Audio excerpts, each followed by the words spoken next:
Eh, salut, c'est Gaëtan. Une fois n'est pas coutume, aujourd'hui on va parler un petit peu musculation parce que c'est vrai que j'ai pas trop eu l'occasion de t'en parler étant donné que j'étais surtout axé sur tout ce qui était un peu nutrition et bien-être, on va dire en général. Mais comme le temps est venu, on va commencer à en parler et on va voir au cours de 4 vidéos, 4 programmes différents qui, à mon sens, ont un grand intérêt au niveau de l'entraînement, pour avoir une bonne santé à travers tes activités physiques et puis ne pas tomber dans la routine parce que sinon on va commencer à s'ennuyer. Donc on va commencer en premier avec le plus connu quand on parle de musculation parce que c'est celui qui fait un peu rêver tout le monde, on va dire, c'est la prise de masse. Ensuite, on va voir la puissance. On va finir par un programme que j'avais affectionné pendant pas mal de temps qui est l'hypertrophie.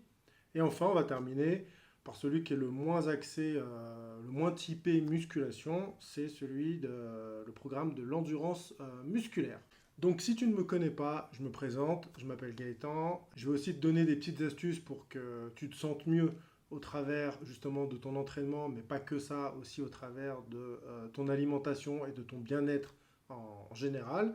Et le but, c'est que tu obtiennes des résultats efficacement, mais de manière simple et assez rapide si possible pour que tu sois content de voir des résultats. Allez, on va commencer tout de suite.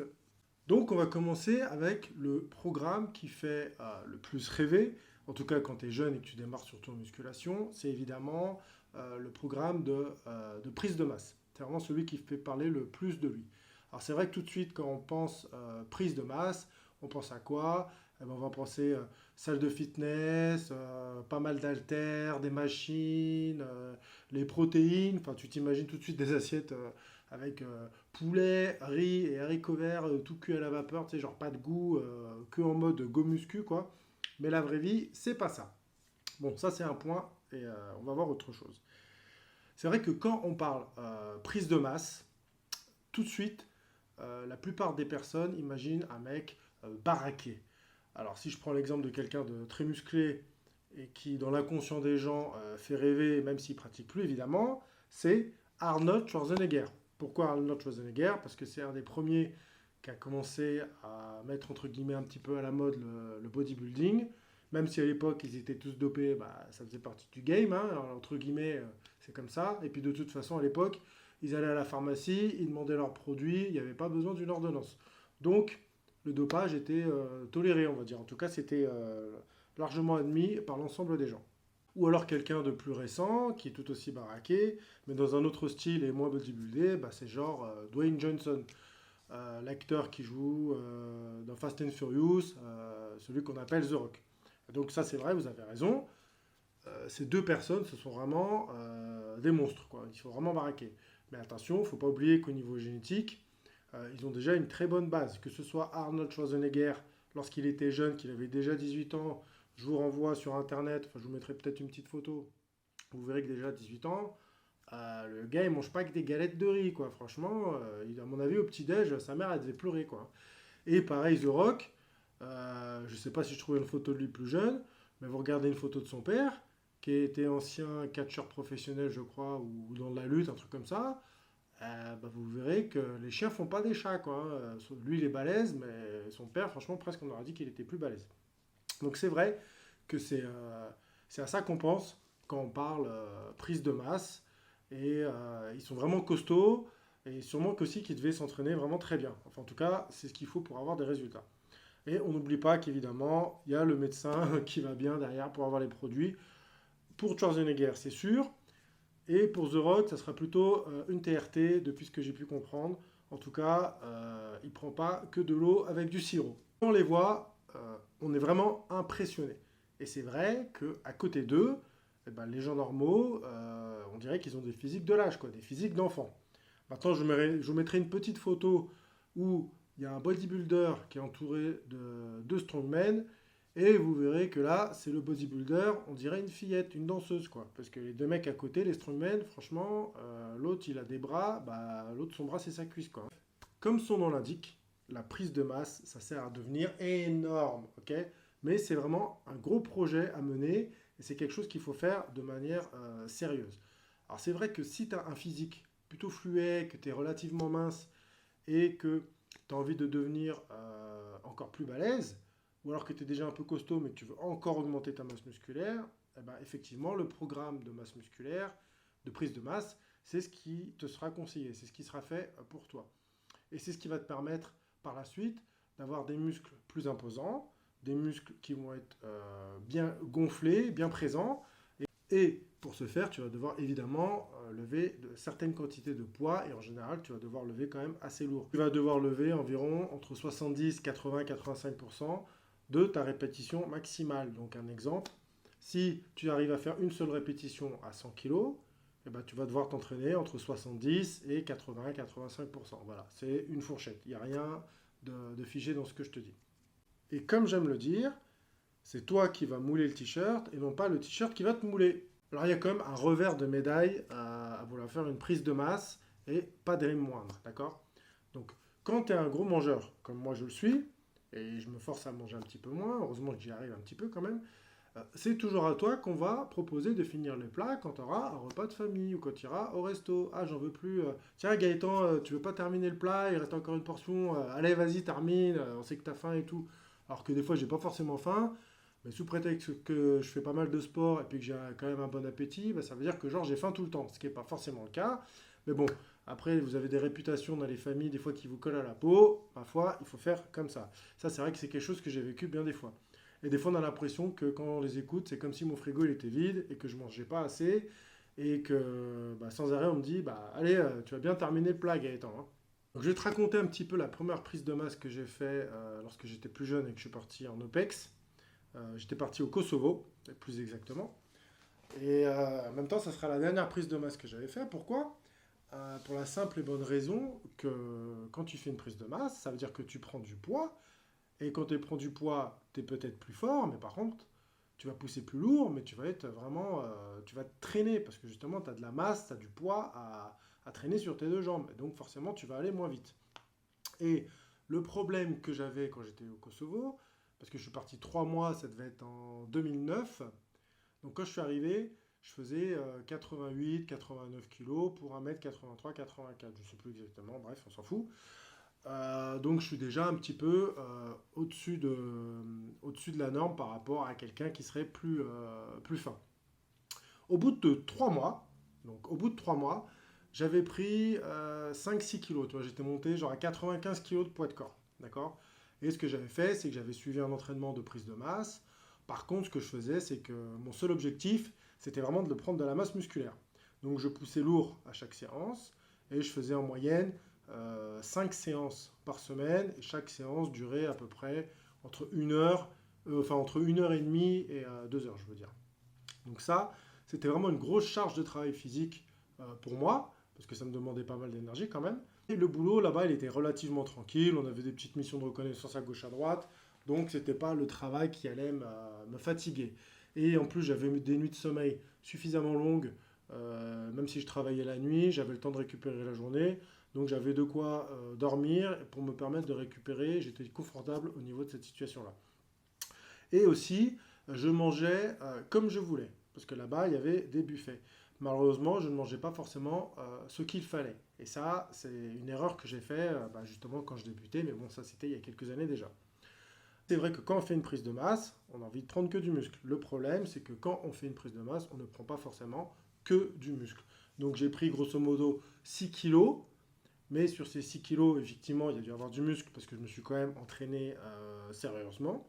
Par contre, c'est sûr que sur peut-être 1 ou 2 kilos de prise de masse que j'ai pris, eh ben, il y avait 4-5 kilos. Le reste, c'était quoi? C'était et de la graisse et de la flotte. La prise de masse, entre guillemets, elle était un petit peu foirée pour moi, à mon avis, avec le recul que j'ai maintenant. Et c'est vrai que comme je mangeais à ma faim le matin, le midi et le soir, et puis éventuellement un snack, j'avais toujours de quoi me nourrir. Donc au niveau énergie, j'étais très bien. Ça, c'est l'avantage des buffets quand tu es à l'armée en déplacement. Le problème, c'est que mes macros n'étaient pas bonnes. Donc, trop peu de protéines et par contre, trop riche en sucre et en graisse. Et on sait très bien que si on veut faire du muscle, ce qu'il faut, c'est de la protéine. Au final, je remplissais très bien mes fringues. Franchement, je faisais un petit peu Golgoth. Ça allait très bien par rapport à ma taille. J'avais une allure beaucoup plus massive comparé à mon jour d'arrivée. Mais comme je l'ai dit, le problème, c'est que je mangeais trop. Et puis j'avais pas le choix non plus dans ce que je mangeais dans mes repas. Et puis de toute façon, à l'époque, j'avais pas forcément les connaissances non plus en matière de diététique. Donc j'ai pris en masse. Par contre, quand on fait de la prise de masse, surtout si elle n'est pas propre, eh ben, on gagne de la masse effectivement et on va perdre en définition musculaire. Donc ça veut dire que bah, au lieu d'avoir des abdos dessinés, ils seront moins dessinés. Limite, peut-être on aura une petite bidoche, alors que en fait, bah, on aura des bras plutôt baraqués et des jambes plutôt grosses et tout. Mais ça fera un petit effet, entre guillemets, un peu bibendum. Mais ça remplit quand même bien les affaires et puis ça fait quand même malgré tout un petit point impressionnant. Donc ça, c'est vrai, c'est une erreur que j'ai fait comme beaucoup de débutants et comme je l'étais moi aussi à l'époque quand j'étais débutant. Prise de masse sèche et uniquement sèche, c'est-à-dire que du muscle sans prise de gras, c'est très difficile à obtenir. C'est ce que la plupart des gens veulent obtenir et sans en connaître le prêt à payer. Et pour ça, il faut quoi? Eh ben, il faut des bons repas riches en glucides complexes, des protéines, il en faut à gogo, hein, évidemment, parce qu'il en faut suffisamment pour ta récupération et ta création de muscles. Il faut suffisamment de récupération entre tes séries, c'est-à-dire entre 3 et 5 minutes pour recompléter ton ATP, parce que c'est comme ça que tu vas pouvoir utiliser suffisamment d'énergie et en avoir assez pour fournir l'effort pour stimuler la création de nouveaux muscles. Il faut t'entraîner dur à chaque séance. Donc ça veut dire qu'il n'y a pas trop de séances où tu y vas tranquillou bilou et puis tu te dis tu y vas. Non, à chaque séance il faut y aller, quoi. Il faut vraiment stimuler ton corps pour que l'énergie que tu accumules se dirige vers tes muscles pour transformer de nouveaux muscles et non pas se dirige vers ton ventre ou d'autres parties de ton corps pour se transformer en graisse en tant que réserve énergétique. Ça c'est une chose. Et il faut des séances évidemment d'entraînement qui sont adaptées et qui vont être très éprouvantes. Donc ça peut être déconseillé aux débutants.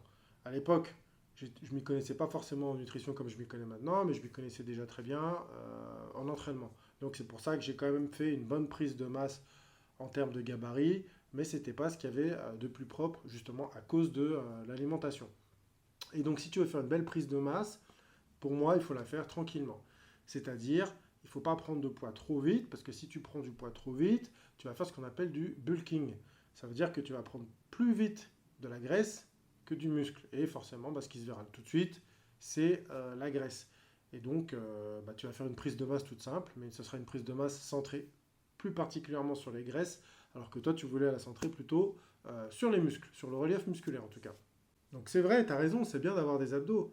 Par contre, bah, s'ils sont cachés sous un bit de boulanger, hein, si tu as la brioche qui est devant, voilà, bah, les sumos sont très musclés, les strongmen sont très musclés. Par contre, comme ils ont une bonne couche de graisse, ils ont beau avoir peut-être les abdos les plus gros du monde, bah, on ne les voit pas parce qu'ils n'ont pas cette fameuse définition musculaire. Mais en même temps, quand tu manges entre 7 et 10 000 calories par jour, tu risques pas d'être comme ça, quoi. Hein. Alors imagine-toi que les champions de bodybuilding peuvent faire par exemple moins d'un mètre 70 pour environ 110, 120 kg. Et ça, en général, c'est avec 5-6% de matière grasse le jour de la compétition. Donc c'est quand même quelque chose qui est relativement dur à obtenir, d'accord, hein, 5-6% de graisse corporelle, alors avec leur niveau de masse musculaire, normalement ce n'est pas possible, d'accord.